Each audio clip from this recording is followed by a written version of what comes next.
Korah Rabotai était un homme piquard, un homme intelligent, responsable. Le Midrash demande, mais qu'est-ce qui a poussé Korah à cette folie? Qu'est-ce qui a poussé Korah à venir se révolter contre Moshe et Aaron? Et pas se révolter tout seul, il a embarqué avec lui 250 acolytes. Il les a motivés, il les a convaincus de venir se battre contre Moshe Rabbeinu, se révolter.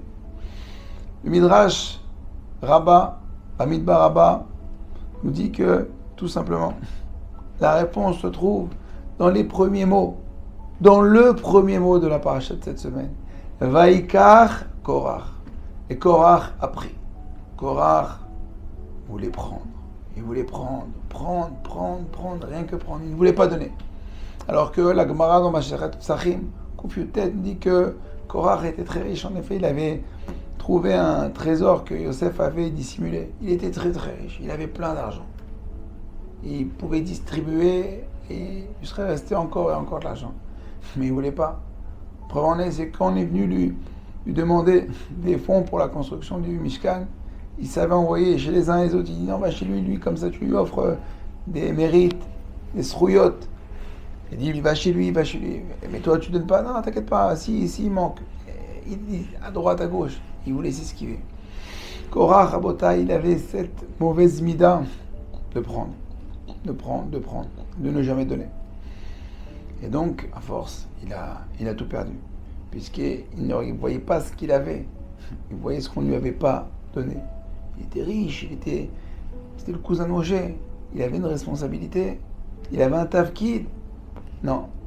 Mais il me manque ça. C'est pour ça que la Mishnah, donc la Kabbalah dit Ezeu Ashir, quel est le vrai riche? Asameach Bechelko, celui qui se contente de son sort. Ça, c'est la première version. Asameach Bechelko. Regarde ce que tu as, dis merci à Kadosh Baruch Hu. Donne aux autres. Donne. Surtout que lorsqu'on donne, alors on crée d'abord une simcha Kadosh Baruch Hu, puisque on agit comme un Kadosh Baruch Hu. Kadosh Baruch Hu ne fait que donner toute la journée, à chaque instant de notre vie. Nous recevons en abondance les bontés d'Akadosh Baruch Hu. On voit, on parle, on entend, on respire, on marche, on se lève, on mange, bref, on court, tout ce qu'on fait, c'est grâce à qui est-ce qui nous entretient cette force toute la journée? C'est Akadosh Baruch Hu. Donc lorsqu'on donne, d'accord, on marche dans les voies d'Hachem. On doit marcher dans les voies d'Hachem. Par contre, lorsqu'on veut que prendre, c'est tout le contraire d'Akadosh Baruch Hu. Alors lorsqu'on donne, on marche dans les voies d'Hachem, ça crée une simcha. Akadosh Baruch Hu, il va réinvestir dans nous. Donc, lorsqu'on reçoit d'Akadosh Baruch Hu, on doit redonner. On crée en fin de compte une dynamique. Akadosh Baruch Hu dit, si lui je donne, je vais lui donner une nouvelle occasion de donner. C'est pour ça qu'il faut être large dans la vie. Il faut être généreux. Il ne faut pas avoir peur de donner. Lorsque vous donnez, vous allez recevoir. Il faut donner. Il ne faut pas être mesquin. Quand on est mesquin, on finit comme Korah. Tellement qu'on veut prendre, tu lui dis, tu veux prendre. Et tu sais quoi, la terre, elle s'est ouverte, et la terre l'a pris, la terre l'a englouti, la terre l'a aspiré. Lui et ses biens, tout son argent, tout a été englouti. Il a été poussé justement par cette force de vouloir que de prendre. Alors il faut apprendre qu'il ne faut pas que prendre, et il faut donner. Petite histoire qui, je ne sais pas si c'est en rapport avec le sujet, mais voir que dans la vie, qu'il ne faut pas que prendre et il faut savoir donner. Histoire que j'ai entendue il n'y a pas très longtemps. Il y avait un jeune garçon qui se cherchait, qui n'excellait pas dans les études, et il a décidé de faire des petits boulots à droite à gauche.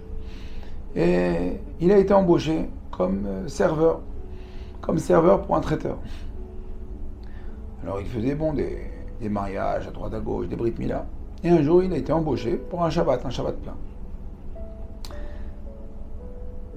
Et il fait le service le vendredi soir.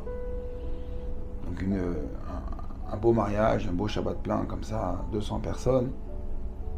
Il est responsable de la cuisine, c'est lui qui doit gérer les salades, les plats pour le lendemain. Et il se rend compte que ça sent un petit peu le brûlé, et que la dafina est en train de brûler. En fin de compte, ils n'avaient pas rajouté assez d'eau dans la marmite. Alors il y a un dilemme. Si ça va brûler, ça va être de ma faute. Mais bon, d'un côté c'est Shabbat, on ne peut pas rajouter de l'eau, on peut rien faire. S'il la surlève, s'il enlève de la plata, ça va être froid. Que faire? Il était très embêté, poussé par son Yetzer Hara. Il décide, une décision catastrophique, il décide de rajouter de l'eau. Donc en rajoutant de l'eau, il crée un bichoul, une cuisson pendant Shabbat, et donc il va rendre interdit toute cette marmite pour tous les invités. Simplement, c'est que maintenant dans la cuisine, il est tout seul, donc il n'y a personne qui le sait. Dans la nuit, ce jeune homme n'arrive pas à dormir, se retourne à droite, à gauche, il dit voilà, qu'est-ce que j'ai fait? J'étais Mechalel Shabbat. Et maintenant, tout le monde va manger, involontairement évidemment, de ce plat qui a été cuit pendant Shabbat. Manger un plat qui a été cuit pendant Shabbat, c'est interdit. Il avait quand même une Yirat Shamayim, il avait une Ramma, d'accord, de nourrir tous ces gens-là. Prend son courage à deux mains, il va voir le père du Khatan, et il lui dit voilà, aujourd'hui, il n'y aura que le poisson et les salades, puisque la Dafina, donc il lui explique ce qui se passe.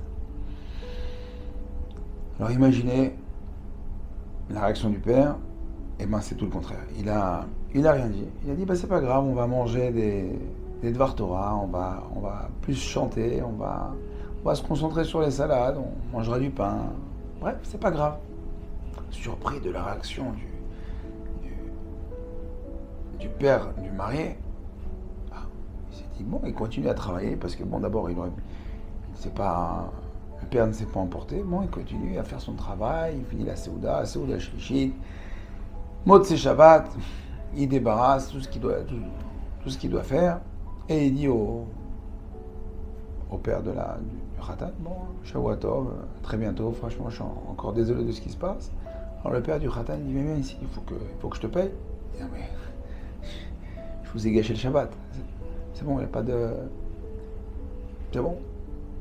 Les bons comptes font les bons amis, vous avez quand même travaillé, vous avez effectué un travail, c'est vrai, vous avez fait... mais c'est pas grave, Alors il sort une enveloppe et il lui transmet l'enveloppe. Le Bachour, jeune homme comme ça, il remercie quand même, il s'est dit il lui devait 1000 shekels, il s'est dit peut-être il va me donner au moins peut-être 500 shekels pour la moitié de la paye. Il ouvre l'enveloppe, il voit pas 1000 shekels, il voit pas 500 shekels, Rabota, il voit 2000 shekels, accompagné d'un mot. Il lui dit mon cher David, je viens ici souligner et féliciter ton honnêteté, ta Yirat Shamayim. Et il lui fait comme ça toute une déballe. David, en lisant ça, il a les larmes aux yeux.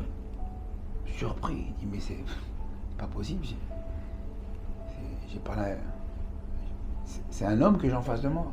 C'est un homme qui a considéré, qui a jamais de sa vie il avait entendu comme ça. Toujours on le sermonnait, on l'avait repris. C'est peut-être pour ça qu'il avait fini que serveur, parce que dans sa vie, on l'avait jamais encouragé, on l'avait jamais donné des encouragements. Et là, non seulement il a reçu des encouragements, mais il a en plus reçu de l'argent.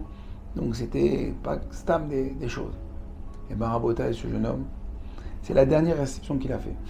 Il a décidé, il a vu que en face de lui, il avait un ange, un homme, quelqu'un qui était un malach. Il s'est dit, donc il est parti évidemment lui parler. Il a dit, je voudrais rentrer à la yeshiva, je voudrais étudier, j'ai vu vos midot, c'est une réaction hors norme. Cet homme, Rabotai, lorsqu'il a donné 2 fois plus que le salaire, alors qu'il aurait pu ne rien lui donner. Il aurait pu dire, tu sais quoi, non seulement, tiens, je vais économiser sur le salaire, je te paye pas, il aurait pu le déchirer, il aurait pu lui faire la honte, il lui a donné 2 fois plus en salaire d'argent, 2 fois plus en compliments. Il a gagné d'abord que ce Bachour-là, il est allé à Yeshiva. Chaque étude qu'il va faire, c'est sur le compte de qui? C'est sur son compte. Que c'est grâce à lui, c'est lui qui l'a envoyé.